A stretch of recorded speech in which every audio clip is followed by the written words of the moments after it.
C'est le 164e épisode des Techno que nous vous proposons cette semaine avec un Sébastien et un Benoît.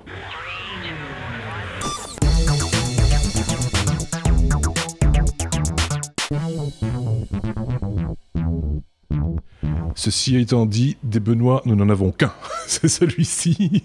Salut Benoît. Salut. Par contre, des Sébastien, on en a plusieurs. C'est celui qui n'a pas de cheveux que nous retrouvons cette semaine pour aborder l'actualité technologique de la semaine telle que ces deux gaillards l'ont perçue. C'est notre revue de presse à nous. Ce sont nos opinions à nous aussi. Donc voilà, tout ça c'est pour prévenir, pour dire que nous ne serons pas exhaustifs. Si vous suivez l'actualité technologique, nous la suivons aussi. Et certainement que vous avez retenu des choses, ceux-ci aussi ont retenu des choses et ont des choses aussi à dire à ce propos. C'est le principe des technos depuis déjà pas mal d'années maintenant, depuis 164 épisodes, celui-ci étant le 164e. On a l'habitude de commencer avec le courrier des auditeurs et je vois que Sébastien a retenu un commentaire. Il y en a eu plusieurs sur différents sujets, mais c'était sur les crypto-monnaies. J'imagine que ce commentaire était posté par rapport au hors-série que tu nous avais proposé récemment sur les explications données concernant Coinbase, me semble-t-il. Voilà, c'est ça. Donc, on avait fait un épisode hors série sur comment acheter et comment gérer ces crypto-monnaies. Et la personne, dont je ne me souviens déjà plus du nom, avait posé une série de questions, en fait. Ah, c'est vrai. Oui. Je pensais que c'était Sébastien, mais c'est toi, Sébastien. on va corriger cette erreur tout de suite. Battant, c'est pas Battant, ou un autre. Oui, voilà, Battant, c'est ça. C'est tout à fait ça. Un c'est auditeur Battant. Suisse, me semble-t-il. Donc, Battant nous a posé une petite série de questions, dont la dernière était par rapport à Coinbase. Donc on en avait effectivement utilisé Coinbase comme exemple d'exchange, donc de plateforme d'échange sur lesquelles on pouvait acheter et vendre de la crypto-monnaie. Et donc ce qu'il lui nous dit, c'est que d'après ce qu'il a compris, pour ouvrir un compte, il faut donner son identité, ce qui est normal. Qu'en est-il de la protection des données et de la politique de vie privée de Coinbase? Est-ce que les données sont revendues à des fins de publicité ciblée? Alors effectivement, ça va être très d'actualité avec les sujets qu'on va aborder plus tard par rapport à Facebook. Alors pour le coup, je suis allé un petit peu voir sur le site. Il faut savoir que la société Coinbase est basée à Londres, donc au Royaume-Uni. Donc a priori, elle est soumise aux mêmes réglementations que l'Union européenne, que toutes les autres sociétés de l'Union européenne, en tout cas pour l'instant, tant que le Brexit n'est pas consommé. Donc, a priori, jusqu'à preuve du contraire, elle va devoir se soumettre aussi au GDPR à la fin du mois de mai. Mais en attendant, ils ont déjà des termes de licence et une politique de vie privée sur leur site qui est assez, qui n'est pas des moins clairs, je dirais, comparé à d'autres. Et j'ai trouvé quelques petites infos dedans. Alors effectivement, ils se réservent le droit d'utiliser les données privées à des fins de publicité ciblée, mais pour eux-mêmes, pas pour des tiers. D'accord. Et de toute façon, quoi qu'il arrive, pour ce genre de système, et c'est le cas pour Coinbase comme pour beaucoup d'autres, ils doivent fournir des informations privées aux autorités en cas d'enquête judiciaire, etc. Donc pour des problèmes de blanchiment d'argent ou sur requête d'un juge, etc. Voilà. Dans le cadre d'une affaire. De toute façon, vos données sont pas protégées de ce point de vue-là, mais je dirais pour Coinbase comme pour d'autres systèmes, et certainement pas protégées dans les cas de renseignement, puisque on sait que les crypto-monnaies sont très surveillées pour des raisons de financement du terrorisme, et donc des agences comme la NSA ou la CIA mettent leur nez là-dedans dès qu'ils le peuvent. Ouais. Donc voilà, c'est à savoir quand on crée un compte sur ce genre de truc, mais c'est pas unique à Coinbase, quoi. Et puis il y avait une question, et ça c'est vrai qu'elle est revenue régulièrement, qu'on nous la pose souvent. Peut-on acheter des choses avec ces fameuses crypto-monnaies? Est-ce qu'il y a des sites sur lesquels ils acceptent en paiement des bitcoins, des ethers ou autres? Alors, je vais partager plus de liens dans la réponse que je vais publier sur le blog après, parce que évidemment, je vais pas vous donner les liens là comme ça en audio, ça va pas donner grand-chose. Mais il y a une page sur l'article de support sur le site de Coinbase justement où ils expliquent, où ils donnent quelques infos. Il y a un très bel article sur LifeWire que je partagerai aussi. Et puis il y a une très longue liste sur le site 99 Bitcoins. Donc tous ces liens-là seront dans la réponse, dans le commentaire sur le blog lestechno.be. mieux. Et puis je tiens à rappeler également que pour avoir plus d'informations sur les crypto-monnaies, sur la blockchain de manière plus générale, tu as lancé récemment toi-même un podcast qui en est au premier épisode, qui vit maintenant depuis quelques semaines, 2 semaines, 3 semaines. Un autre épisode est sous presse pour bientôt. Voilà, donc on enregistre le 2e épisode demain, donc pour diffusion samedi matin. Ça s'appelle le Proof of Cast et voilà. Vous pouvez aller voir sur proofofcast.com. Merci à toi, Sébastien. Ce qui fait que du coup, il parle moins crypto ici. C'est ça, j'ai ma soupape d'échappement maintenant, et donc voilà. Vous allez voir, il y a moins de crypto, bizarrement, c'est pas vrai. C'est quand même bizarre, mais c'est comme ça. D'ailleurs, cru en lisant la conduite que c'était l'autre Sébastien, parce que je me dis, tiens, ça parle nulle part de crypto-monnaie. Oui, c'est ça. Si, quand même, dans le courrier des auditeurs, pour le coup, on en a parlé. Oui, bah oui, là, mais il fallait répondre, et c'était l'occasion. Donc voilà, n'hésitez pas, hein, si vous avez des questions, n'hésitez pas à les poser. On essaye en général d'y répondre personnellement, mais quand ce sont des sujets comme ça qui peuvent s'adresser au plus grand nombre, on y répond justement dans le courrier des auditeurs. On peut maintenant entamer, si vous le voulez bien, notre abécédaire classique avec la lettre A comme Amazon. Benoît, on parle de plus en plus sérieusement d'une déclinaison locale d'Amazon. Voilà, on parle d'un Amazon.be pour être concret. Quand on dit local, oui, c'est parce qu'aujourd'hui on peut acheter évidemment. Ah bah oui, local belge, hein, c'est ça que. Oui, parce que pour nos auditeurs français qui sont quand même majoritaires, je tiens à le rappeler, le côté local ils connaissent déjà. Mais c'est vrai qu'en Belgique on n'a pas, nous on passe par le Amazon. On passe par le site français ou par le site allemand. Allemand, oui, c'est vrai. Ouais, voilà. Donc c'est moins cher sur le site allemand. Très variable. Ça dépend des produits. Ça dépend, oui. C'est ça qui est assez spectaculaire, et ça n'est même pas par gamme de produits.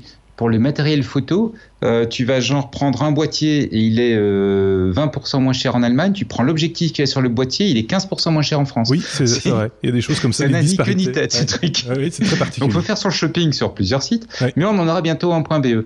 Ce qui, je pense, aura comme principal intérêt d'avoir peut-être on a déjà accès au Prime français, au Amazon Prime, mais je pense que ça devrait nous donner l'accès peut-être pour certaines villes à la livraison dans la journée, des petits services supplémentaires comme ça. Et puis, depuis la Belgique, je tiens à signaler aussi, il y a des produits qui sont sur le site Amazon France, mais qui ne peuvent pas être livrés en Belgique pour des histoires commerciales, enfin des accords, j'imagine. Et ils te le disent super tard dans la commande, c'est insupportable. Ils le disent très tard, et même ils te font la promo en envoyant des mails, parce qu'évidemment ils te relancent régulièrement quand tu as fait une recherche. Ah, regardez, il y a ça, on a ça, c'est pas cher. Alors tu regardes, c'est super, c'est pas cher, mais c'est pas livrable en Belgique. Donc, c'est vraiment. T'as pas un copain français? Non, enfin si, on en a plein, mais on va organiser. C'est un peu con de commander des trucs en Amazon Prime pour se faire livrer le lendemain et puis devoir passer par un pote qui va te le renvoyer 3 jours plus tard. Oui, c'est ça, parce que le pote n'est pas nécessairement Prime. Oui, ce que j'espère vraiment avoir, moi aussi, c'est l'accès au casier. Parce que en France, ils ont des casiers Amazon. Alors chez nous, ce sera peut-être les casiers QB pour utiliser le même casier que tout le monde, mais c'est tellement pratique la livraison en casier. Parce que quand t'es pas là, et tu dois pas non plus faire la file à la boutique où tu peux aller récupérer. Donc ça, c'est vraiment l'évolution que j'espère voir. Ceci étant, il y en a certains qui s'inquiètent parce qu'ils ont fait une petite étude comparative et les prix d'Amazon par rapport aux marchands qui ont une entité en .be, par rapport à eux, les prix d'Amazon sont apparemment plus bas dans pas mal de cas. Alors, je vois pas ce que ça va changer, puisque de toute façon, je pense que déjà nombreux à faire nos courses sur Amazon France ou Amazon Allemagne. Mais il y a apparemment des gens qui commencent à se poser des questions suite à ça. Mais moi, je me mets à leur place. Je me fais un peu l'avocat. Pas du diable, mais voilà, cette concurrence d'Amazon pose question de manière générale. On a des commerçants qui se bougent un peu chez nous, même des petits commerçants des fois qui se disent je vais aller sur Internet parce que question de facilité pour les gens, machin, etc. Et puis ils se prennent Amazon sur le coin de la tranche et ils sont mal payés du coup parce qu'ils font des efforts et puis ils n'en ont pas le retour nécessairement. Donc de temps en temps, si on a la possibilité de faire un peu de l'effort d'acheter local, ça vaut pour la France aussi, pour n'importe quel pays d'ailleurs. Si on peut faire l'effort d'acheter un peu local pour faire vivre nos commerçants, finalement, c'est peut-être pas toujours une mauvaise idée non plus. Je dis pas de bêtises. Je vois personne réagir. Disons que c'est ça. C'est ce fait, enfin clairement, c'est la concurrence d'Amazon et compagnie qui est aussi à l'origine des restructurations en cours chez Carrefour et dans d'autres grands groupes retail. On voit même des magasins qui commencent à supprimer les rayons pour tout ce qui est électroménager et électronique parce que ça se vend quasiment plus que par Internet maintenant. Donc de toute façon, ça entraîne une mutation du secteur. Je pense pas honnêtement que ce soit que ce soit soutenable de dire aux gens on va régler le problème en consommant local parce que au final ça ne fera que déplacer les choses, mais par contre il y a pour moi une réelle arrogance dans le retail traditionnel qui a eu du mal à s'adapter à ces trucs-là en disant ouais mais c'est pas grave, les anciennes générations continueront toujours à acheter en magasin et maintenant on se rend compte que c'est pas le cas, donc elles ont échoué à mon avis à s'adapter et à tirer leur épingle du jeu en utilisant des forces qu'elles ont et qui n'ont pas sur Internet, comme de pouvoir essayer les produits, de pouvoir les commander en ligne mais se les faire livrer au magasin. Elles commencent seulement à le faire et c'est un peu tard. Ils sont passés, je pense, à côté de cet aspect-là des choses, c'est le contact client et l'expérience qu'ils peuvent apporter auprès des clients. On avait parlé de ça déjà au sujet d'Amazon quand ils ont commencé à vendre des livres et que les libraires fermaient les uns après les autres, mais beaucoup de libraires ne jouaient plus cette carte entre guillemets de la proximité, du conseil au client, et que donc il n'y a aucune raison de payer cher et vilain son bouquin alors que vous pouvez l'avoir moins cher sur Internet avec le même niveau de conseil, c'est-à-dire 0. Et là, après coup, les choses se sont remises un peu en place et il y a des libraires qui maintenant font du conseil. Il en reste encore, heureusement, soyons clairs, il ne faut pas non plus tout dramatiser, mais ça en a tué beaucoup à cause de ça, Benoît. Alors quand tu parles de conseil 0 sur Internet, je ne suis pas franchement d'accord avec toi. Moi, ça fait plus de 10 ans que je dis que je préfère acheter pour la plupart des produits, certainement tout ce qui est non alimentaire, sur Internet parce que le conseil est meilleur. Et chaque fois que je dis ça, ça surprend un petit peu, mais comment est-ce qu'on achète un produit? Alors, étant dans l'IT, j'étais peut-être un petit peu en avance dans la démarche, mais comment est-ce qu'on achète un produit aujourd'hui? Tu vas dans le magasin, et certainement pour moi qui habite dans une petite ville de province, tu vas dans le magasin, ils n'ont pas le produit. Le mec, il l'a jamais vu. Ce qu'il fait, c'est qu'il ouvre le catalogue, il a un descriptif de 3 lignes, il lit les 3 lignes parce qu'il fait l'hypothèse que tu sais pas les lire tout seul. Et puis il te dit, voilà, le prix à côté, c'est paf, le prix préimprimé, le prix revendeur conseillé. Comment est-ce qu'on achète un produit aujourd'hui? Quand comme moi, on n'a pas... Je pense que c'est différent pour des grandes villes comme Paris, Londres ou peut-être Bruxelles, où on a accès à plus de revendeurs, donc il y a peut-être un peu plus de concurrence. Comment est-ce que j'achète un produit aujourd'hui? Je vais voir sur Internet, je vois les différents types de produits, je me rends compte de l'étendue de la gamme, je me rends compte de ce qui est disponible. J'ai pas 3 lignes de descriptif, j'ai un descriptif un peu correct. Souvent, je peux trouver des vidéos avec des tests, etc., comme nos hors-série ou d'autres. Je trouve énormément d'informations, énormément de services. Et quand je veux le commander, je l'ai le lendemain chez moi, au lieu de devoir attendre 3 semaines, devoir rappeler 3 fois le magasin en me disant « Excusez-moi de vous déranger encore une fois, mais est-ce que vous l'avez reçu ?» Bon, excuse-moi, le service 0, c'est en magasin. Oui, parce que la logistique aussi a évolué, parce que ça n'a pas toujours été le cas. Benoît, il faut être clair, quand on commandait sur Internet, il fallait des fois attendre longtemps aussi. Au début, il fallait attendre longtemps, mais au moins tu recevais un mail te disant « Voilà, on a reçu votre produit, on va vous l'envoyer. » Voilà, il est en route vers vous. Voilà, le facteur passe aujourd'hui. Ce qui est le minimum d'informations dans un magasin quand tu commandes. Alors, ça fait longtemps que j'ai plus fait. Peut-être qu'ils ont changé. Mais à l'époque, quand tu allais dans un magasin et que tu commandais, c'était je sais pas quand ça va arriver, monsieur, 15 jours, 3 semaines. Et puis il fallait appeler. Et puis tu les emmerdais quand tu appelais 2 fois. Oui, c'est ce que je dis. Elle est énorme. Ils n'ont pas réussi à s'adapter, quoi. Oui, c'est ça. C'est un problème d'adaptation. Et puis, un commerçant n'est pas l'autre aussi. Il faut le dire. Comme un site marchand n'est pas un autre site marchand. Voilà, il faut un peu se renseigner et aller là vers où ça vous conduit et où vous avez envie d'acheter et où vous avez le meilleur service et le meilleur conseil. C'est tout ce qu'on peut dire finalement. C'est toujours comme ça que ça se passe. On était la lettre A comme Amazon, mais aussi comme Apple, Sébastien, puisque Apple n'utilise plus que de l'énergie verte, nous a-t-on dit. Voilà, donc l'année dernière, ils avaient déjà annoncé qu'ils avaient atteint les 96% d'énergie renouvelable pour toutes leurs installations. Et quand je dis toutes leurs installations, c'est pas seulement les bureaux ou les data centers, c'est vraiment toutes les opérations, les infrastructures du groupe Apple. Et aujourd'hui, ils ont annoncé, la semaine dernière, ils ont annoncé qu'ils avaient atteint 100%. Donc maintenant, la totalité de l'énergie nécessaire au fonctionnement de leurs magasins, de leurs usines, de leurs data centers, et tout ça dans 43 pays, y compris la Chine, sont entièrement renouvelables. Alors comment ils assurent ça, ils ont 25 installations de production d'énergie renouvelable déjà à l'heure actuelle. Ils ont 15 projets en cours. Ils produisent aujourd'hui à peu près 600 mégawatts d'énergie pour tout ça, dont quasiment 300 mégawatts en solaire. C'est la plus grosse production d'énergie solaire par une entreprise. Donc ils font pas les choses à moitié. Et à noter aussi qu'ils ont entraîné 23 de leurs sous-traitants déjà dans la même logique, et donc qui fonctionnent aussi en 100%, ou en tout cas qui essayent d'augmenter leur pourcentage d'énergie renouvelable.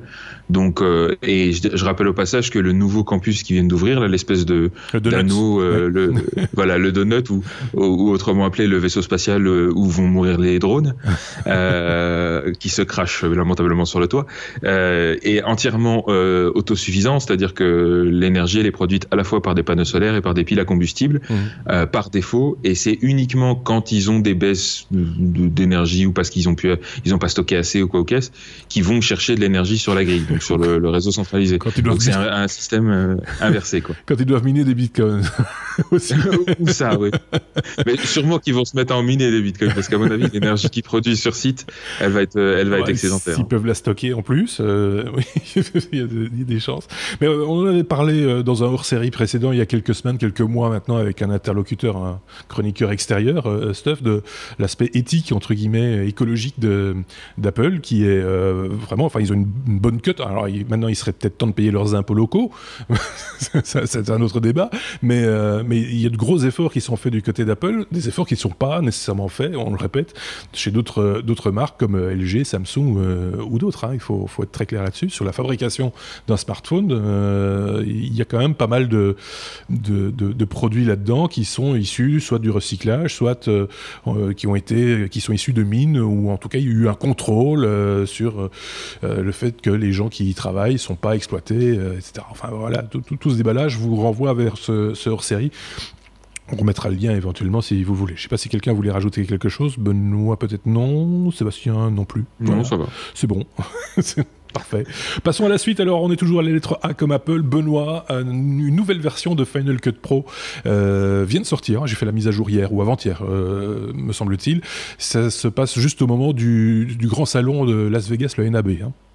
Exactement. National Association of Broadcasters. Donc, c'est le grand salon américain et devenu un petit peu le salon mondial pour toutes les annonces, devenu le salon mondial pour toutes les annonces vidéo et radio professionnelles.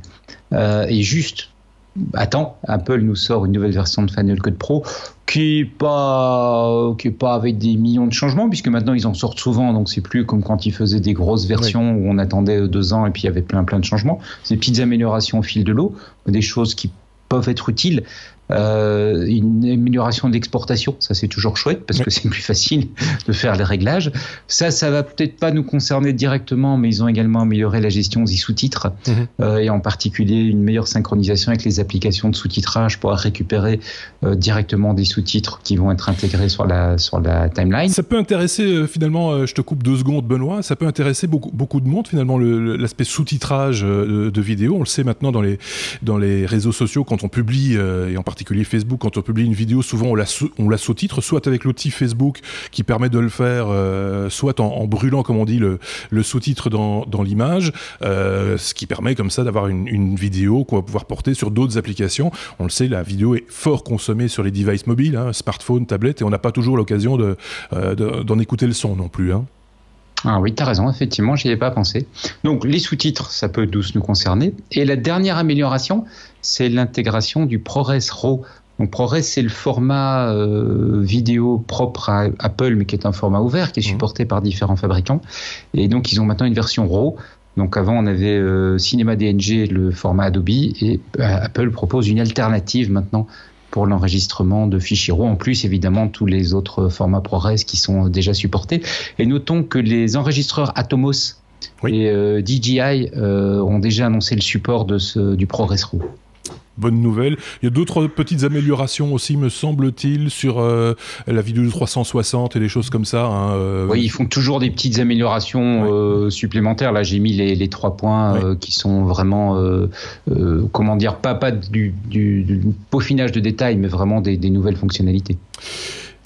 On est toujours un petit peu, Benoît et moi, on est toujours un petit peu à la fête cette période-ci de l'année, parce qu'avec le NAB, il y a toujours des petites nouveautés, et on en reparlera d'ici quelques instants, justement, Benoît, des petites nouveautés qui sont présentées lors de ce salon, parce que c'est plein de gadgets que nous, on aime beaucoup, qui sont souvent impayables, il faut bien le reconnaître. C'est ça, moi je suis très content avec mon petit Hitfilm Express, qui me coûte beaucoup moins cher. J'espère qu'ils vont mettre des petites nouveautés. Oui, mais c'est ça. Mais le truc, c'est que de temps en temps aussi, en marge du NAB, il y a des annonces qui se font pour le grand public, ou en tout cas pour l'amateur averti, on va dire. C'est le cas, et on en est à la lettre B comme Blackmagic Design, une de nos marques fétiches, il faut le dire, Benoît, avec quelque chose qui était attendu déjà depuis un bout de temps, depuis presque 5 ans maintenant. C'est la 4K dans le Pocket Camera Cinéma.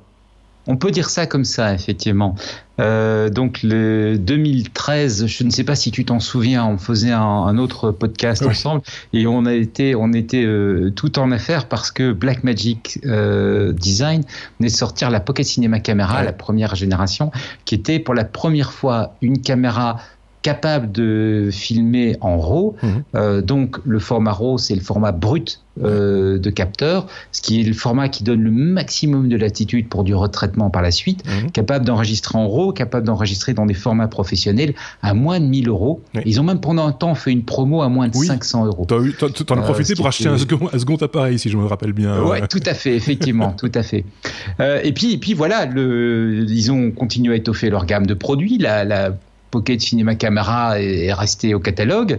Ils ont sorti plein d'autres caméras, mais pas qu'un certain nombre de personnes attendaient, c'est-à-dire une version 4K de la Pocket Cinema Camera. Et elle vient d'être annoncée au NAB. Alors, comme d'habitude avec Blackmagic Design, c'est une annonce. La date annoncée est en septembre. Donc, la seule chose qu'ils oublient de préciser, c'est de quelle année. Puisqu'en général, ils ont tendance à préannoncer, mais avec beaucoup d'optimisme. Donc moi, je m'attends plutôt au début de l'année 2019. Mais l'idée, c'est d'avoir une petite caméra, comme la Pocket Cinema Camera, un peu plus grosse. Elle ne sera pas aussi compacte, mais quand même quelque chose qu'on va pouvoir emmener facilement avec soi. Donc un produit qu'on va pouvoir également placer à des endroits facilement accessibles et complètement autonome. Parce qu'ils ont déjà des caméras de studio qui se veulent vraiment très très petites, mais qui ne sont pas complètement autonomes, dans le sens où elles ont soit pas d'alimentation, soit pas d'écran, bref, il manque des choses. Là, on a un appareil complet avec un écran tactile, une batterie, donc il ne faut pas prévoir une alimentation séparée, la capacité d'enregistrer sur des cartes, donc c'est vraiment une petite caméra, mais il l'appelle cinéma parce qu'elle enregistre dans des formats professionnels cinéma. Et pour quelques autres petits trucs sur lesquels on va revenir dans un instant, mais je pense que tu voulais faire un petit commentaire. Oui, je voulais juste dire que j'avais déjà vu, enfin en tout cas aperçu sur YouTube des vidéos de tests. Alors je sais pas si ce sont des fakes ou pas, mais en tout cas il y a des informations qui circulent et des vidéos qui circulent de vidéos de tests entre guillemets, ou alors c'est que ce sont juste des petits malins qui s'amusent à nous faire miroiter l'un ou l'autre test, mais il y a déjà une espèce de comparatif. Alors ça, on peut déjà le faire maintenant, le comparatif entre ce type de caméra qui ressemble très très fort à un appareil photo, soyons clairs, et ce qu'on connaît en micro 4 tiers, parce que on ne l'a peut-être pas précisé, mais le format de capteur de cet appareil, c'est du micro 4 tiers avec les objectifs qui vont bien et qu'on pourrait facilement comparer au GH5 de Panasonic par exemple. Ouais, tout à fait. C'est clairement sur ce marché-là qu'ils vont, et c'est cohérent puisque la première Pocket Cinema Camera était déjà un appareil avec une monture micro 4 tiers. À l'époque, ils avaient mis dedans un capteur qui était plus petit que le micro 4 tiers. C'était un capteur 16 mm. Ici, ils ont mis un vrai capteur micro 4 tiers, donc le capteur qu'on va retrouver effectivement, une taille de capteur directement comparable à ce qu'on a sur le GH5. Les contrôles sont un petit peu moins intuitifs que le GH5 parce que ça ne se veut pas du tout un appareil grand public. Ils sont plus vraiment des contrôles d'une vraie caméra. Pas de stabilisation non plus, je crois. Pardon, mais pas de stabilisation non plus, effectivement. La vidéo, il y a un gros débat sur la stabilisation pour la vidéo. Elle plaît beaucoup aux personnes qui font du reportage. Mais elles ont le gros inconvénient, en fait, la manière dont on stabilise les capteurs, c'est de le suspendre entre 4 aimants. Et ça veut dire que les 4 aimants peuvent être aussi puissants qu'ils veulent, le capteur va parfois quand même vibrer. Et donc, il y a un certain nombre de cas où, quand on utilise un vrai stabilisateur à côté, par exemple, on a un Steadicam ou parce qu'on l'a fixé sur un Movi un gimbal, ou un stabilisateur, un gimbal ou autre, eh bien, ces produits-là, en fait, vont complètement stabiliser les caméras et du coup, les petits aimants introduisent des vibrations. Donc, dans un contexte cinéma, il y a un certain nombre de personnes qui disent il faut surtout pas de stabilisateur.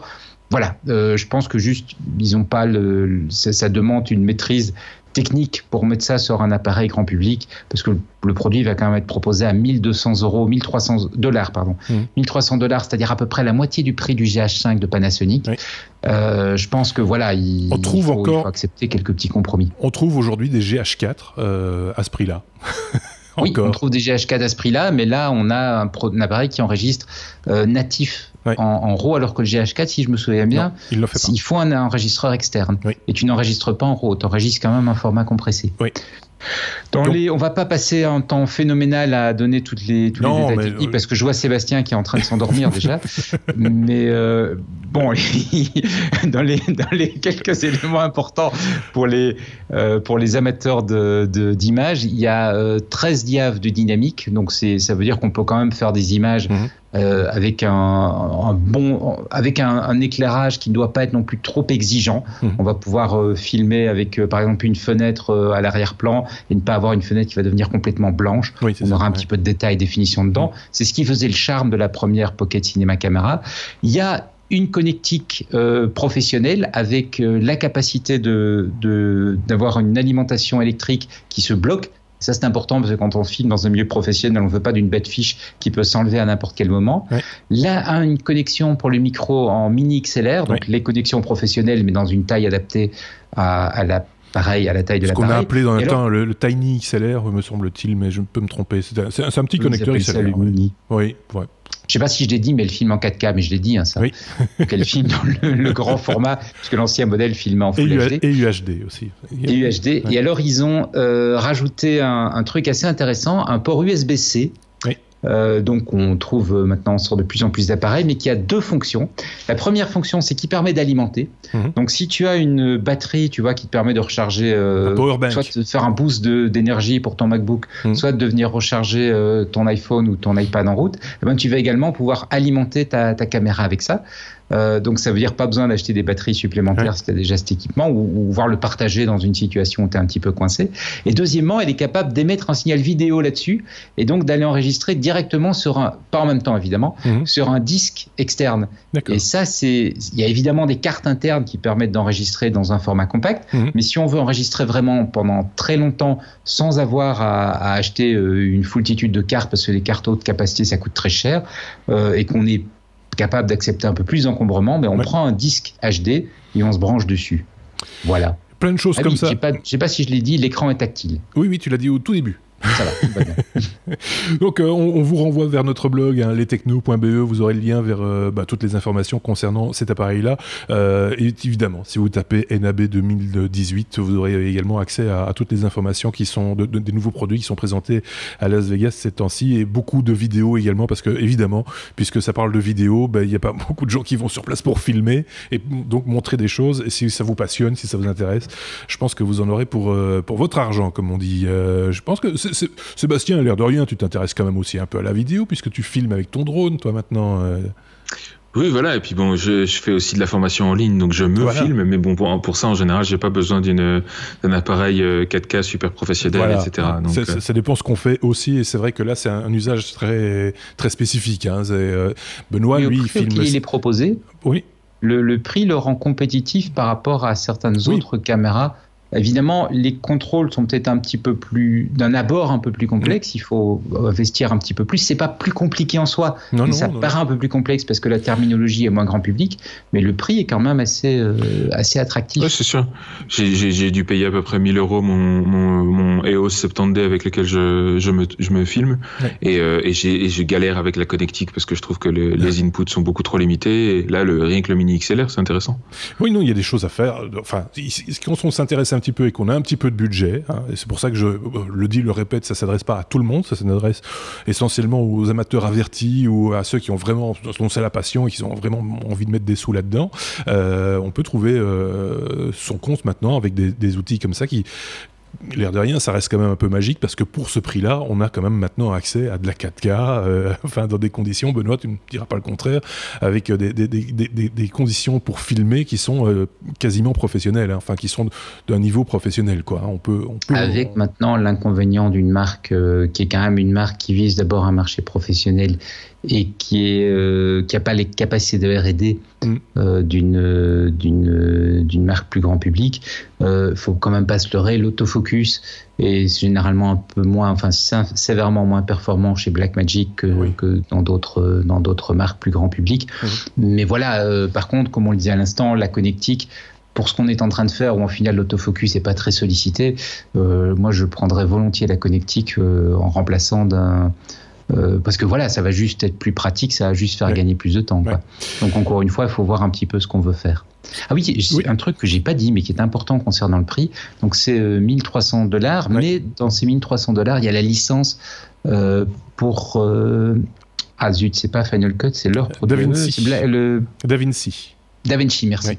Donc l'éditeur de Blackmagic Design, l'équivalent de Final Cut Pro chez Blackmagic Design, qui vaut à lui seul $300. Donc la caméra, il y a une version gratuite encore. Hein. Il existe encore une version gratuite. Oui, mais c'est la version Pro parce qu'il faut la version Pro pour pouvoir éditer de la 4K. Oui, et pour du RAW aussi, je pense. Mais je peux te dire une bêtise. La version de base fait du RAW, mais du RAW HD uniquement. D'accord, ok. Donc voilà, si vous êtes vraiment passionné ou que vous faites vos études là-dedans, hein, ou que vous êtes enseignant ou que sais-je, voilà, ce sont peut-être des outils à ne pas passer à côté, je pense. On est à la lettre B comme Blackmagic Design, on est à la lettre C comme Cubeto. Sébastien, ce nom me dit quelque chose, le Cubeto est de retour sur Kickstarter pour une mini-campagne. Rappelle-nous ce qu'est le Cubeto. Donc on avait fait un hors-série là-dessus juste avant Noël l'année dernière. Donc pour rappel, c'est un jouet pour apprendre aux enfants dès leur plus jeune âge la logique de la programmation informatique. Oui. Donc c'est pas du code à proprement parler. C'est un outil c'est un jouet qui est fortement inspiré des techniques Montessori, c'est-à-dire que c'est un jouet complètement tactile, très sensoriel, etc., très visuel aussi. Et la programmation se fait avec des petites pièces en plastique qu'on place sur une espèce de panneau. Et ensuite, quand on a fini d'élaborer son programme qui en fait va permettre de déplacer un robot, on appuie sur le bouton, ça envoie les commandes au robot et le robot se déplace en fonction du programme qu'on a écrit. Donc le jouet est assez bien fait. Pour la petite histoire, donc on en avait parlé dans le hors-série avant Noël parce que je l'avais acheté pour l'offrir à mon filleul qui avait 3 ans et demi. Je lui ai offert il y a quelques semaines. Alors premier retour d'expérience. 3 ans et demi, c'est jeune quand même. Oui, c'est ça, oui. C'est-à-dire qu'il l'a ouvert, il l'a regardé curieux, il a joué un peu avec, et puis, ok, so what? Donc il n'a pas encore compris la logique du truc et tout, et je pense que, voilà, il y a tout un travail aussi, évidemment, éducatif à faire autour, et c'est justement aussi pour ça que c'est très utilisé dans les écoles. Mais typiquement, son grand frère qui a 5 ans et demi, lui, par contre, il s'est mis tout de suite à jouer avec, à chercher comment le faire aller le robot d'une case à une autre du tapis, etc. Donc voilà, quand ils disent que c'est à partir de 3 ans, ils sont très optimistes quand même. Le grand frère de 5 ans, il s'est fait installer tout un système de développement maintenant. Il développe en .NET. Oui, c'est ça. Maintenant, il fait du Python et il hack la NSA. c'est ça. Donc, Benoît, oui. En même temps, je pense que rendre les outils disponibles aux enfants avec des attentes en tant qu'adultes qui sont raisonnables par rapport à leur âge, c'est pas mauvais. Hein, tu vois, tu l'as mis. Il fait peut-être pas tout ce que tu attendais qu'il fasse, mais il se frotte à quelque chose auquel il serait pas confronté autrement. Et puis, ça va devenir, du coup, ça va devenir quelque chose de naturel et peut-être de plus attractif pour lui que si ça arrivait plus tard. Peut-être, oui. De toute façon, et c'est ça qui est bien aussi avec ce jouet, c'est que c'est quelque chose d'assez évolutif. On commence en général à bidouiller, à mettre les pièces quasiment au hasard sur le tableau et à le faire avancer. Et puis il y a des belles activités où on colle des feutres sur le côté, on s'amuse à dessiner, etc. Donc il y a des choses sympas à faire. Et d'ailleurs là, justement, ils ressortent une petite, alors j'ai appelé ça une mini campagne parce que elle est assez courte. Je crois que c'est que 2 semaines. Ils vont faire ça sur Kickstarter de nouveau. Et alors c'est intéressant parce qu'en fait ils ont développé toute une série de packs de storytelling, c'est-à-dire qu'il y a une petite histoire avec un livret, avec un tapis dédié, avec tout un tas de ressources pour aller avec ça. Et ils en ont développé 14, je crois, dont un sur la savane africaine et tout, donc des petites histoires assez bien faites. Et c'est ça en fait qu'ils vont mettre en pré-vente sur la campagne Kickstarter. Alors je trouve ça, a priori, de prime abord, je trouve ça assez bizarre dans le sens où, voilà, c'est un produit qui fonctionne, qui est déjà établi. Ça, c'est presque du consommable, si on veut, qu'ils vont vendre là sur Kickstarter. Donc, je pense que ce qui se passe, c'est que comme c'est pas encore eux-mêmes ont pas encore la crédibilité ou la visibilité d'un éditeur de jeux traditionnel pour enfants, ils essayent de capitaliser un petit peu sur leur évangélistes, ou en tout cas leur communauté de base qu'ils ont constituée sur Kickstarter, et c'est pour ça qu'ils utilisent ça pour diffuser un peu. D'ailleurs, ils ont fait une campagne de communication sociale en amont qui était assez bien faite, mais voilà, donc si ça vous intéresse, que vous avez soit que vous avez déjà le Cubetto et que vous voulez l'étendre avec de nouveaux packs, soit que vous voulez vous procurer de nouveau le Cubetto à un prix plus intéressant, n'hésitez pas à aller faire un petit tour sur le lien qu'on vous a mis dans les sources sur le blog. Ceci étant dit, revenir, comme tu le disais, sur Kickstarter, ça fait reparler du produit, etc. Je me rappelle qu'on avait évoqué, mais pas que pour ce produit-là, mais souvent des produits Kickstarter, surtout le processus industriel qui va de pair avec la production de ce type d'objets. Là, en plus de ça, c'est du bois, c'est du tissu, enfin voilà. Peut-être qu'ils ont un peu sous-estimé les difficultés, entre guillemets, de production, et que finalement, pour ne pas prendre trop de risques, ils se relancent sur un Kickstarter qui pourrait, comme ça, voilà, peut-être avoir une sorte de confirmation de l'intérêt de ce type de développement sans devoir bloquer des liquidités là-dessus. Peut-être, je sais pas. Je pense que le produit se vend déjà pas trop mal sur notamment des marchés, on va dire éducation, donc qui ont des budgets pour acheter ce genre de trucs. Disons que pour des particuliers, je crois que le kit de base il est à 300 €, quelque chose comme ça. Pour des particuliers, c'est un petit peu cher quand même, surtout pour un jouet où effectivement l'enfant va pas l'utiliser tout le temps. Pour une école, ça fait un peu plus de sens parce que c'est des activités récurrentes et c'est vite rentabilisé, on va dire, sur une année. Donc voilà, ils le vendent déjà pas trop mal. Et là, clairement, l'investissement pour les nouveaux packs, c'est pas tonitruant, hein. C'est comme tu disais, c'est des tapis en tissu, c'est éventuellement des petits, je crois qu'il y a certains kits avec des petites pièces en plus pour le panneau, mais c'est des pièces en plastique avec une bête puce RFID dedans, donc il y a pas, c'est pas de la science de fusée. Et puis il y a une petite histoire qui est écrite et qui est imprimée, donc c'est pas non plus tonitruant. Mais je pense que c'est surtout pour effectivement diffuser plus largement en capitalisant sur cette communauté Kickstarter. Comme quoi, vous voyez, quand on vous parle d'un objet dans un hors-série, il y a des suites, et quand il y a des suites, on en parle, on essaye d'en parler dans nos épisodes hebdomadaires. C'était le cas ici avec le Cubetto. F, on est à la lettre F. F comme Facebook, c'est peut-être l'actualité de la semaine, et en termes de web et de business, internet, c'est peut-être l'information de l'année, j'ai envie de dire. C'est l'audition de Mark Zuckerberg devant le Sénat américain et ensuite devant la Chambre des représentants. C'est un événement en soi qui nous a tous un peu énervés parce que tout le monde en a fait des louches sur tous les médias confondus. Qu'est-ce qu'on peut en retenir, Sébastien ? Alors effectivement, on rappelle donc Mark Zuckerberg, donc le patron et créateur de Facebook, a été entendu par le Sénat, enfin par plusieurs commissions du Sénat le 10 avril et par la commission de l'énergie et du commerce de la Chambre des représentants le 11 avril. Donc c'est des deux grosses séances de, je crois, 5 heures minimum à chaque fois, dans lesquelles il a forcément pu faire un petit discours d'ouverture qui était pas inintéressant, parce que pour le coup il met les pieds dans le plat et il dit clairement ils ont merdé. On a été trop naïf, on a été trop optimiste, et il y a plein de trucs où on s'est planté et il faut qu'on fasse mieux. Donc ça, je trouve ça assez encourageant dans un sens. Après, c'est vrai que forcément il a été passé un petit peu au crible des questions, alors des fois des questions un petit peu risibles de certains vieux sénateurs qui déjà ont du mal à comprendre comment fonctionne Internet. Alors là malgré tous les aides de camp qu'ils peuvent avoir, qui les ont briefés, etc., ils pataugeaient complètement. Mais il y a quand même quelques questions qui l'ont un petit peu mis en difficulté, y compris des questions auxquelles Zuckerberg n'a pas su répondre, en tout cas n'a pas voulu répondre, parce que c'est pas des questions anodines, c'est quand même des questions de fond, du genre quels sont les bénéfices qu'ils ont réalisés en vendant de la pub aux agences d'influence étrangères comme Russia Today, etc., ou à qui appartiennent les données qui sont partagées sur Facebook. Ce serait quand même pas mal qu'il le sache, y compris lui. C'est pas le genre de truc où on dit non, moi je sais pas ça, c'est le petit gars dans le KGB là-bas qui sait. Non, ça il est censé savoir. Voilà, c'est ça. C'est pas, voilà, il est censé le savoir. Et il y a quelques questions comme ça qu'il a évitées. Je pense sur conseil de ses avocats, on va pas se mentir. Et puis après, ce que j'ai apprécié aussi, ce que j'ai trouvé intéressant, c'est qu'il y avait aussi des petits effets de manchette de certains politiciens. Par exemple, il y a un sénateur qui a commencé son questionnement en lui demandant tiens, est-ce que vous seriez prêt à partager l'adresse de l'hôtel où vous vous trouvez avec qui vous avez discuté la semaine dernière. Et ce qui est un peu agaçant, c'est que c'est cette question-là spécifiquement que tous les médias traditionnels ont repris.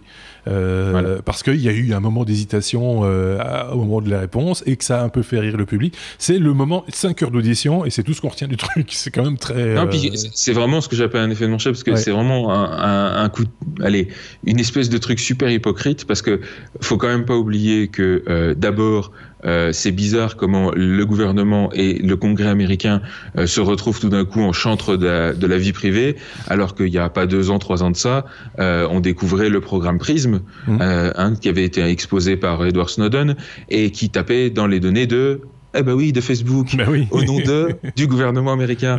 Donc, c'est un petit peu facile maintenant de venir dire quand même, vous avez vu, vous préoccupez de la vie privée. Et après, il y a un deuxième truc, il y a un deuxième effet là-dedans qu'il faut quand même pas sous-estimer, c'est que quand Zuckerberg dit non, je partagerai pas l'adresse de mon hôtel, il le ferait pas sur Facebook non plus. Et je veux dire, c'est pas la question, c'est des données que les gens ont partagées publiquement sur Facebook, qui se sont retrouvées dans les mains de gens de manière batchée, c'est-à-dire en gros paquets, mais c'est des données qui ont déjà été publiées par les gens. Donc évidemment, les données que les gens ne partagent pas sur Facebook, elles se retrouvent pas dans les mains de qui que ce soit. C'est une question de protection de sa vie privée à soi. Donc je trouve ça un petit peu facile, ce genre d'accusation. Mais bon, comme tu dis, c'est un peu agaçant de voir la presse reprendre ça en boucle alors que franchement, il n'y a pas... Puis il y a une mise dans contexte aussi qui est importante à faire. C'est qu'aux États-Unis, si je ne m'abuse, ils vont bientôt avoir des élections de midterms, si je dis pas de bêtises, et que c'est très populaire aussi de dire on pense à votre vie privée, on essaye de faire en sorte que ces vilains GAFA ne fasse pas trop de vagues, etc. Donc c'est un contexte très particulier aussi. Ouais, tout à fait. Et il y a aussi un autre truc qui est très à mettre en contexte, c'est que Zuckerberg a quand même parlé d'une course aux armements avec la Russie. Donc ça aussi, ça fait partie des sujets qui font l'actualité aux US.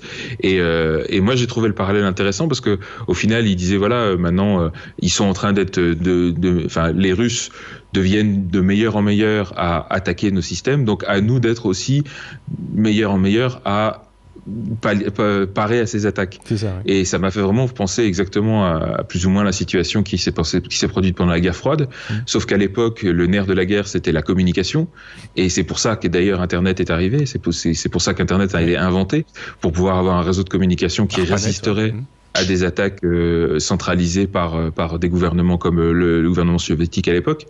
Et aujourd'hui, le nerf de la guerre, c'est moins la communication que l'information. Et de nouveau, on se retrouve sous attaque. Peut-être qu'il y a une solution à s'inspirer quelque part, décentralisation des informations. La blockchain pourrait être une solution tout d'un coup. Alors, j'assiste, pas forcément la blockchain, parce que pour moi, c'est encore plus large que ça, mais là, on rentre vraiment dans le débat régulation, législation versus la tendance. On a beaucoup, même dans le débat, ce qui est intéressant, c'est qu'ils ont parlé aussi du RGPD, donc le règlement général pour la protection des données en Europe, en disant qu'il y avait des très bonnes idées là-dedans et que de toute façon, ils allaient l'appliquer en Union européenne. Par contre, aux États-Unis, on va peut-être reprendre 2-3 idées, mais bon, si on n'est pas obligé, on va pas le faire. Oui, mais d'un autre côté, une fois de plus, dans le contexte électoral à venir aux États-Unis, dire on va suivre des directives européennes à la lettre, c'est peut-être pas bien vu non plus. Donc, voilà. Mais surtout, moi, ce que ça m'inspire, c'est que, encore une fois, faut pas oublier que la fuite, enfin les trous qui ont été exploités par Cambridge Analytica, ils avaient déjà été bouchés en 2015. Donc déjà depuis 2015, ce qu'a fait Cambridge Analytica n'est plus possible. Et on commence seulement à découvrir aujourd'hui, 3 ans après, des choses qui ont eu lieu il y a 3 ans et plus. Et Zuckerberg a déjà prévenu qu'ils avaient déjà localisé à peu près 10 000 applications qui avaient tapé dans les mêmes données avant 2015. Donc Cambridge Analytica, c'est le début et on va sûrement en noter plein. Et je veux dire, ça s'est passé il y a plus de 3 ans. Et on commence seulement maintenant à mettre en place le GDPR et des choses comme ça qui vont s'appliquer aux données qui sont enregistrées à partir de maintenant. Mais quid de toutes les données qui ont été enregistrées jusqu'à aujourd'hui, pour lesquelles on va encore certainement découvrir d'autres scandales. Donc mon point là-dedans, mon opinion personnelle là-dedans, c'est que je me dis, est-ce qu'on peut vraiment encore compter sur la réglementation, sur le législateur pour nous protéger vis-à-vis de ce genre de trucs? Moi, j'ai l'impression que on parlait tout à l'heure en antenne de cow-boy. J'ai l'impression que le cow-boy tirera toujours plus vite que le législateur et que c'est juste que la centralisation, ça ne scale pas, ça ne fonctionne pas. On n'arrivera jamais à juguler ce genre de truc parce que tant qu'on laissera la possibilité à des entreprises et à des gouvernements, parce qu'il faut pas oublier que, encore une fois, les gouvernements, ils ont aucun intérêt à ce que vous quittiez Facebook. Ça leur fait une porte d'entrée magnifique pour aller récupérer vos données via les agences de renseignement. Donc, ils ont aucun intérêt à vous suggérer la décentralisation. Sauf que pour moi, il n'y a que ça comme solution viable à long terme. C'est de reprendre la possession de vos données, d'arrêter d'utiliser des plateformes centralisées. Et je suis le premier à le faire. Je donne des conseils, mais je suis pas le premier à les appliquer. Mais il existe des alternatives comme Diaspora, comme Mastodon, il y a plein de plateformes comme ça qui permettent de décentraliser ces données, comme Signal plutôt que Messenger par exemple, qui permettent de décentraliser ces données, de reprendre le contrôle de ses propres données personnelles et du coup de les protéger de tout ce genre d'attaques que, à mon avis, la législation échouera toujours à jouer son rôle parce qu'elle est inefficace. Et typiquement, en plus de ça, les législations sont nationales, tout au plus supranationales avec l'Union européenne, mais elles n'atteindront jamais le niveau de contrôle sur ces multinationales qui, elles, fonctionnent à une échelle globale. Donc, personnellement, je pense qu'il y a un problème d'éducation et de décentralisation, mais c'est pas sur la législation qu'il faut compter. C'est pour ça que vous écoutez les technos, c'est pour avoir une opinion, peut-être pas la vôtre, mais voilà, si vous en avez une autre, n'hésitez pas à la partager avec nous et à ouvrir le dialogue, parce que c'est du dialogue, n'hésiteront pas à commenter cette vidéo. Je sais pas si Benoît avait un truc à rajouter sur ce sujet. Alors moi j'étais en vacances il y a quelques jours, donc j'ai complètement raté l'audition de Zuckerberg. Je suis rentré ce matin et j'ai péniblement récupéré les actus NAB. Donc, par contre, en lisant la conduite, ça m'a rappelé une lettre ouverte que Tim Berners-Lee avait publiée il y a quelques semaines, à la mi-mars, donc il y a un mois exactement. Et en entendant ton commentaire, Sébastien, je retrouve pas mal d'éléments qui sont mis là en substance. Berners-Lee disait on a un énorme problème, c'est que nous avons une concentration du web dans un très petit ensemble de sociétés. Ce qui pose 2 problèmes. Un, comme elles sont un petit ensemble de sociétés qui deviennent extrêmement importantes, ben ça en fait des points de point of failure, des points qui peuvent être attaqués, des points qui peuvent poser problème, qui sont très concentrés. Quand on en prend un, ben on a pris énormément d'informations. C'est ce qui s'était passé avec la fuite de données. Un seul site collectait tellement de données qu'en ayant une fuite de données dessus, une porte ouverte dessus, on est arrivé à récupérer énormément d'informations. Et donc, il dit en substance, il est temps qu'on arrête. Et deuxièmement, la deuxième chose qu'il dit, c'est qu'il est clair que simplement avoir confiance dans le fait que les entreprises vont avoir conscience de ça et vont toutes seules mettre en place les contre-mesures qui s'imposent, c'est de la folie complète. Et donc il dit en substance, il est temps d'amener des voix supplémentaires dans le débat et d'avoir un maximum de personnes, des citoyens, des politiques, des médias, etc., qui s'intéressent à ces sujets qui aujourd'hui, et c'est peut-être un peu malheureux, intéressent les technos et n'intéressent pas le grand public, ou alors de façon, comme tu le disais Marc, juste à coup de petites piques médiatiques, mais sans qu'il y ait vraiment un débat. Les petites phrases. Et il disait, bon, il est temps d'en sortir, et il est temps que vraiment un débat s'organise autour de ça, que tous les gens qui ont quelque chose à dire le disent, et qu'ensemble on cherche une solution. Et il disait en particulier, il y a un mythe, il y a deux mythes qui nous ralentissent. Le premier mythe, c'est l'idée que la seule manière de gagner de l'argent en ligne, c'est via la publicité. Ce qui veut dire qu'on est obligé d'avoir des plateformes comme Google et comme Facebook qui sont au final des agences de pub et donc qui vont avoir un business model qui est orienté autour de ça. Et ce business model entraîne toute une série de conséquences, dont le fait qu'il faut être le plus gros, dont le fait, etc. Et deuxièmement, il disait le deuxième mythe, c'est le fait que voilà, c'est fait, c'est trop tard, ils sont là, ils sont installés, et il rappelle que sur les presque 30 ans d'existence du web, le nombre de fois on s'est dit voilà, c'est fait, c'est déjà arrivé plusieurs fois, et on a quand même changé, on a quand même trouvé des changements derrière. Donc je pense que on peut penser ce qu'on veut de l'audition, et comme je ne l'ai pas vu, je ne vais pas commenter dessus, mais ce que je trouve intéressant, c'est de voir que de plus en plus de voix, peut-être comme tu disais Marc, un petit peu pour des raisons électoralistes, mais peu importe, de plus en plus de voix commencent à prendre conscience qu'il faut pas nécessairement laisser ces choix-là aux mains des 4 entreprises qui dominent actuellement le web. Sébastien. Oui, à noter d'ailleurs qu'on lui a posé la question à Zuckerberg s'il estimait que Facebook était un monopole. Derrière ça, il y a évidemment des velléités de mise en application des lois antitrust, etc. Et Zuckerberg a déclaré tout fièrement non, pas du tout. Ça a fait exploser de rire pas mal de personnes dans la salle. C'est pas faux, personne n'empêche quiconque de créer un réseau social.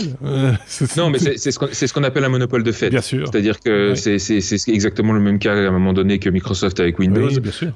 C'est un monopole de facto, et en gros, sa défense était de dire oui, mais vous vous rendez compte, les gens en moyenne utilisent 8 applications de réseaux sociaux. Oui, sauf que si on regarde un petit peu sur le top 10 des applications sociales sur l'App Store d'Apple, il y en a 3 qui t'appartiennent, Gogo. Oui, c'est ça. Dont Instagram et WhatsApp et autres. Donc, voilà, c'est un petit peu. De toute façon, il faut pas se leurrer, il est obligé de répondre non, tu sais. Oui, oui, même s'il pense oui, il est obligé de répondre non. C'est ça. Et les actionnaires aussi. Faut pas vouloir non plus. Bon, en tout cas, ça a le mérite d'ouvrir le débat. On l'a en plus eu ici aussi. Donc, même si c'est vrai qu'on en a discuté un peu là tantôt, et on va encore parler de ce truc. Oui, on est quelque part, on se sent un peu obligé parce qu'on parle de web et de nouvelles technologies. Ce serait bien dommage que nous on n'en parle pas.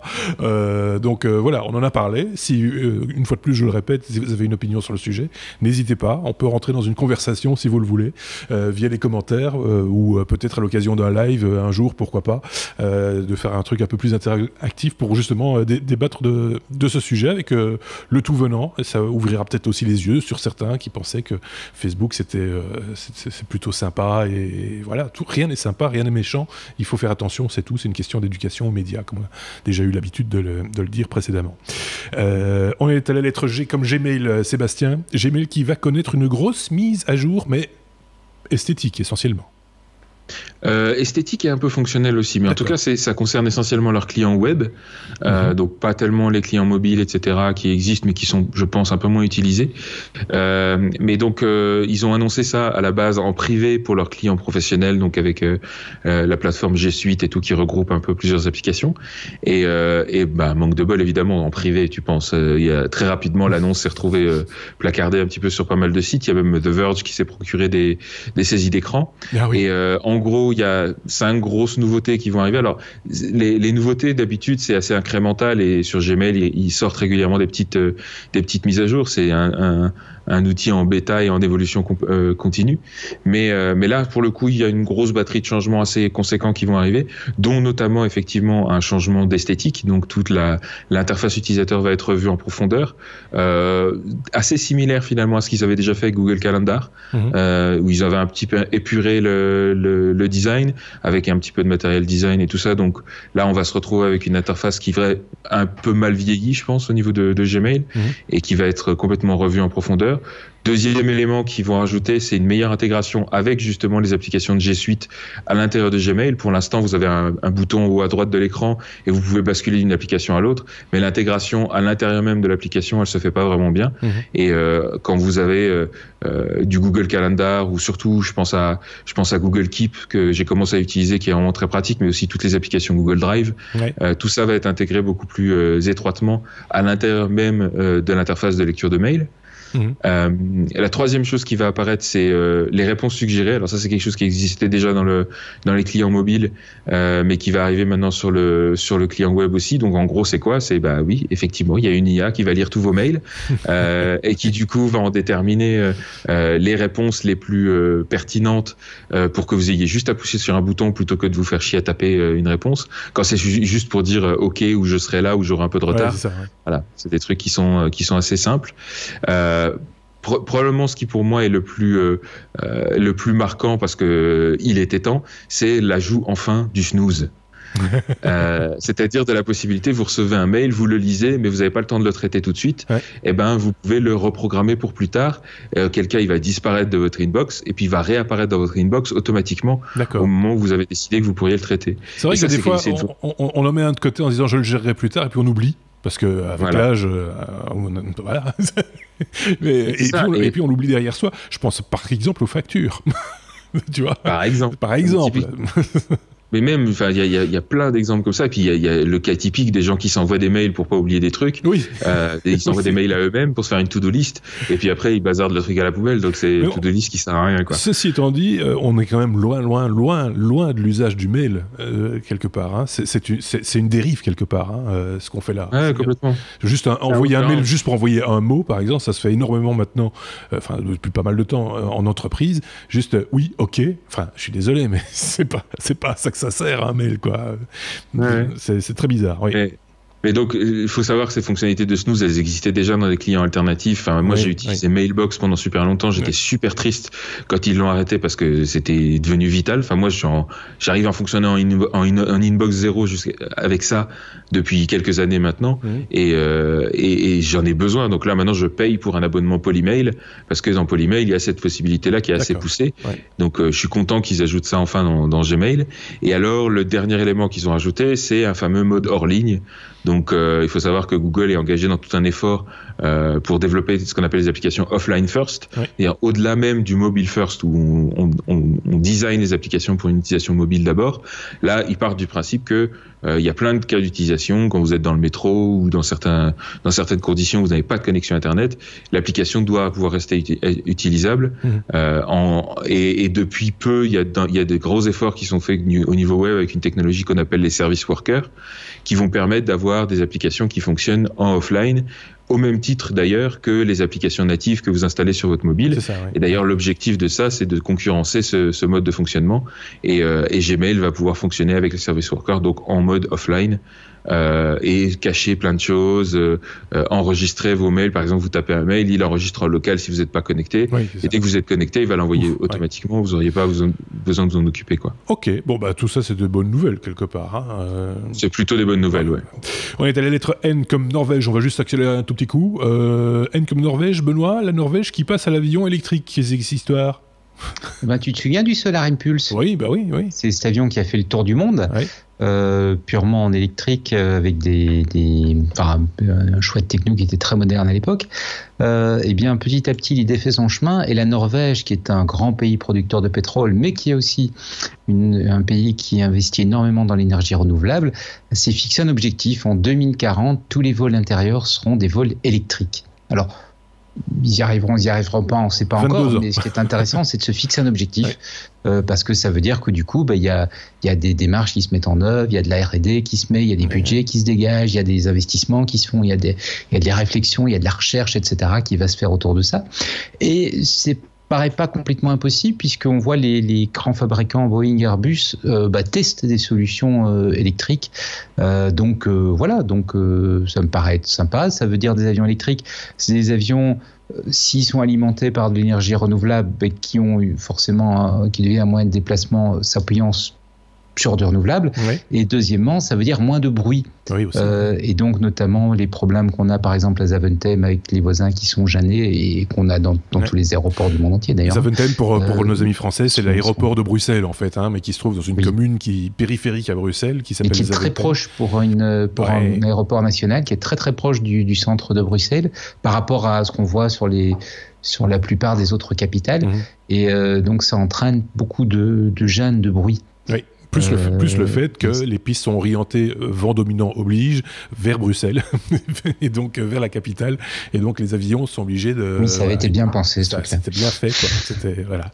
Mais comme on s'attend quand même à ce que le trafic aérien ait doublé d'ici là, oui. Je pense que ce sont des investissements qui sont intéressants. Évidemment, les gros challenges, c'est le poids, puisque les batteries sont assez lourdes, et les avions, en fait, actuellement, enfin, c'est une vraie remise en cause, parce qu'actuellement, les avions, ils sont lourds au décollage, et puis, comme ils consomment du carburant, ils sont plus légers à l'atterrissage, ça rend l'atterrissage plus facile. Donc, il y a énormément de R&D à faire, mais c'est bien de voir un pays qui, en plus, un pays qui a des budgets, parce que la Norvège, ils ont de grosses capacités d'investissement dans la R&D, déjà, dans le passé, a pu parfois orienter de gros développements dans le renouvelable, de voir un pays qui s'engage dans ce sens-là. À ceux qui disent « Oh non, c'est 2040, c'est demain c'est dans 22 ans. Pensez à tout ce qu'on a fait depuis 22 ans. C'est un petit exercice à faire. On a fait des trucs, des pas de géants en 22 ans. En 22 ans, on a des fusées qui reviennent sur Terre et qui viennent se poser verticalement sur Terre. Enfin, il y a 22 ans, on nous aurait dit ça, on aurait dit « Vous êtes fous ». Des voitures qui roulent toutes seules, et des voitures électriques, par exemple. Oui. Et il y aura des étapes intermédiaires. Hein. Oui, donc bien l'idée, sûr. c'est pas qu'en 2040, on démarre. Oui, c'est ça. Ça va venir progressivement. Et qu'on arrive en 2040. Seb. Et même à l'échelle de l'aviation, je veux dire, le temps qui s'est écoulé entre les premiers avions des frères Wright et ce qui est la naissance, on va dire, de l'aviation industrielle avec tous les infrastructures qu'on a aujourd'hui, les aéroports, les couloirs aériens et j'en passe et des meilleurs. Enfin, tout ça s'est fait sur un laps de temps relativement court et on n'avait pas encore toutes les facilités qu'on a aujourd'hui pour diffuser la connaissance, pour progresser, etc. Donc, moi, je suis persuadé que ça va aller même encore plus vite que ça. À suivre donc, comme on a l'habitude. Il y aura des choses à dire encore, donc c'est bien pour nous aussi. On poursuit avec la lettre R comme Rode. Rode, une marque de microphone, je tiens à le préciser. On va encore parler technologie audiovisuelle avec Benoît, pour parler du Soundfield NT-SF1. Ils ont toujours des références aussi chez Rode.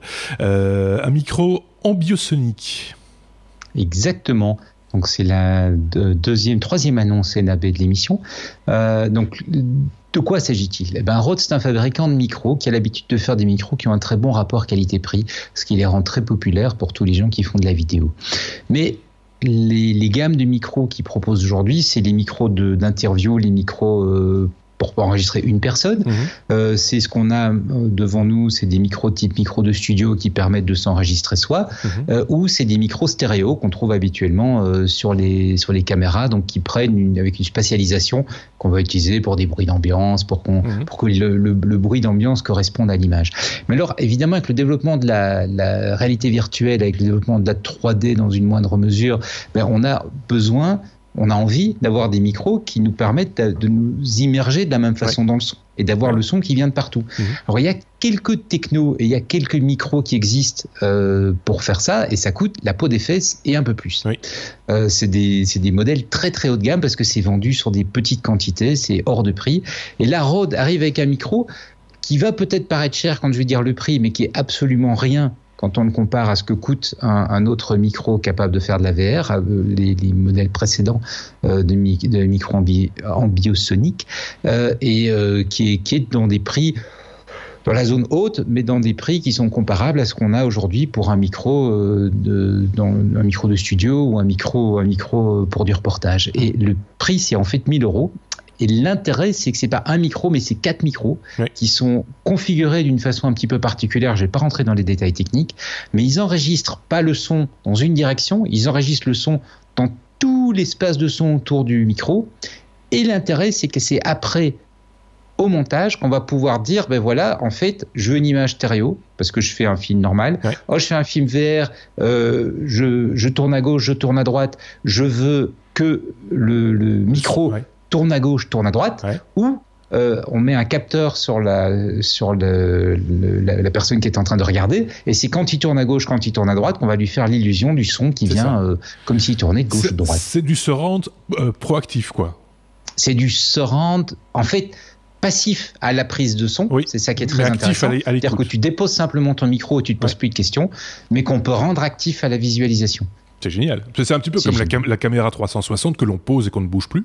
Hein, et c'est après qu'on visite l'endroit où on se trouve. Tout à fait. C'est exactement Ce qui veut dire que du coup, ça peut être fait au montage, mais ça peut aussi être fait en réaction à la manière dont la personne qui est en train de regarder regarde. Si je tourne la tête à gauche, si je tourne la tête à droite, le micro va me suivre. Juste un mot, le prix évidemment. Hein. 1 000 €. 1 000 €. Mais en même temps, c'est pas un micro, c'est plusieurs micros. C'est 4 micros, donc c'est 250 € le micro. Mais tu prends aujourd'hui, ces ensembles de GoPro qu'on monte ensemble et qui te permet de faire de la caméra 360. Tu es dans des prix qui sont nettement plus élevés que ça. Et il faut pas oublier que pour avoir vraiment un côté immersif, pour être vraiment pris dans l'image, il faut pas qu'il y ait que de l'image, il faut aussi qu'il y ait du son. Ben oui. On a tendance à l'oublier, mais George Lucas a développé plein de techniques de prise de son, mais il a investi autant dans les techniques d'amélioration et d'effets spéciaux sonores, parce qu'il avait très conscience que pour rendre les films crédibles, le son était au moins aussi important que l'image. Moi je dis que le son est même plus important, mais enfin ça, c'est un autre débat. On va en terminer tout doucement avec 2 news encore, ou 2 ou 3 news, parce qu'il ne reste que très très peu de temps. Je le dis pour nos amis qui se disent mais enfin ils ont tout le temps qu'ils veulent. C'est vrai, normalement on a tout le temps qu'on veut, mais là il reste plus beaucoup de place sur la carte SD sur laquelle on enregistre, et l'autre a cramé. Donc on va accélérer un tout petit peu. Il nous reste 5 minutes pour conclure. Donc on va parler un peu de SpaceX, Sébastien, puisqu'on est à la lettre S, avec une licence pour filmer de la Terre. Alors je vais parler très très vite. Alors SpaceX a lancé le 30 mars donc une nouvelle mission pour Iridium. Donc Iridium, c'est les satellites de communication, et là ils sont en train de lancer une nouvelle constellation.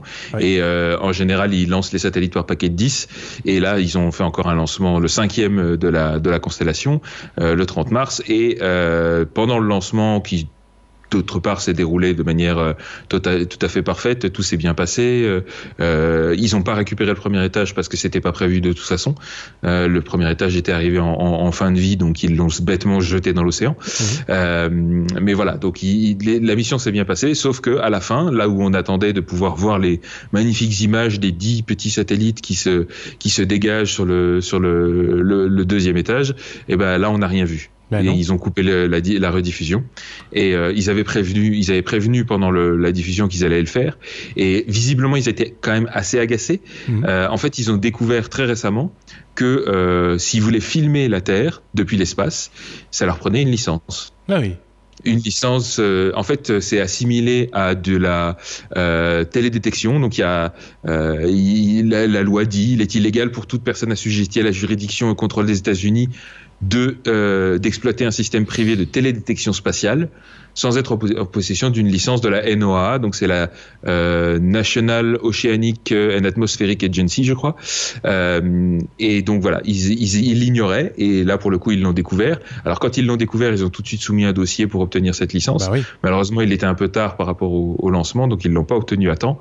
Et à savoir maintenant, est-ce qu'ils vont l'obtenir, puisqu'ils ont quand même fait tous les lancements auparavant avec rediffusion en direct. Chaque fois, les lancements de YouTube de SpaceX sont diffusés en direct sur YouTube. Et donc à chaque fois ils l'ont fait, et jusqu'à maintenant ils n'avaient pas eu de soucis, et là ils ont été rappelés à l'ordre. Donc visiblement ça les a un petit peu agacés. Moi je pense que c'est le coup de la Tesla qui a fait ça.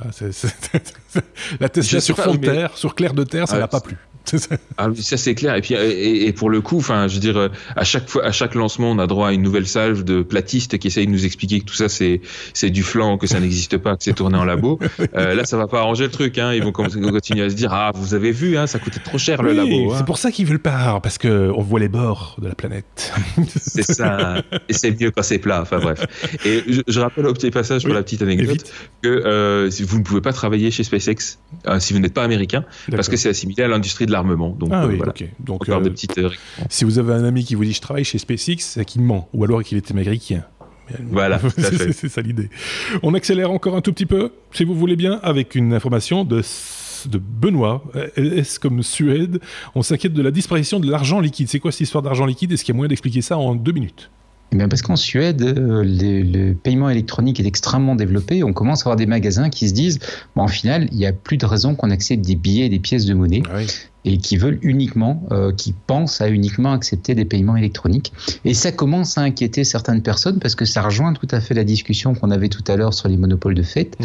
Ça veut dire que la maîtrise de la monnaie passe entre les mains de banques privées, d'un acteur, d'un petit ensemble d'acteurs qui du coup peuvent contrôler l'ensemble de l'économie et ça ne plaît pas beaucoup à la banque centrale suédoise, ça ne plaît pas beaucoup au gouvernement suédois qui est en train de se dire oui mais attention, c'était chouette, c'était pratique au début, mais maintenant ça veut dire que ça devient une vraie vulnérabilité pour le pays.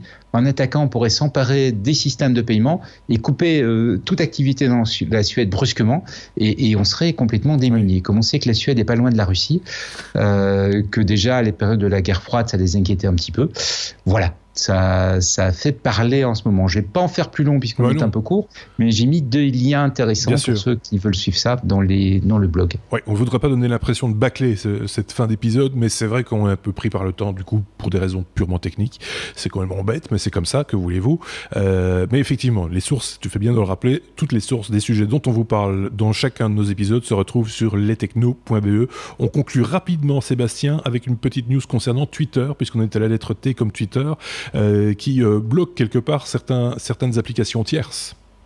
Alors, c'était comme Twitter, mais en même temps, on pourrait très bien mettre ça dans le W comme oui mais non, parce que c'est vraiment aucun sens. Oui, donc, Twitter a déjà tué son client desktop. Donc, le client desktop pour Mac ne fonctionne plus depuis la mi-mars maintenant. Ça vous dit could not authenticate. Donc, voilà, c'est fini.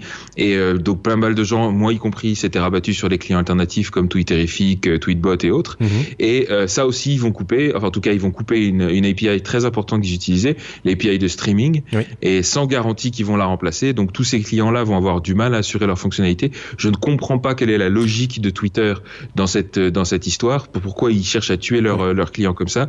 Et ma solution, c'est encore une fois, il y a Mastodon, il y a des plateformes décentralisées, open source en plus, donc ils ne feront pas ce genre de coup pendable. Donc l'API de streaming, c'est celle qui permet d'avoir des notifications, entre autres. Et donc, qui permet d'avoir des notifications et des mises à jour automatiques. Donc ça veut dire que concrètement, les clients, même les clients à 9 € comme Twitterific, vous devrez faire un bon gros refresh quand vous voulez avoir les derniers tweets et vous n'aurez plus de push notification. Voilà. Donc voilà. Qu'est-ce que vous voulez? C'est comme ça, hein. On scie une branche sur laquelle on est assis pour un oiseau. C'est couillon. Donc voilà, si pour conclure cet épisode 164 des technos, on va se retrouver bien vite évidemment avec des hors-séries, entre autres avec Benoît. Merci Benoît pour cette participation une fois de plus. On se retrouve très très bientôt. Merci également à Sébastien, à très bientôt également. On se retrouve avec d'autres chroniqueurs la semaine prochaine pour le 165e épisode des Technos. Passez une très très bonne semaine, à très bientôt, au revoir.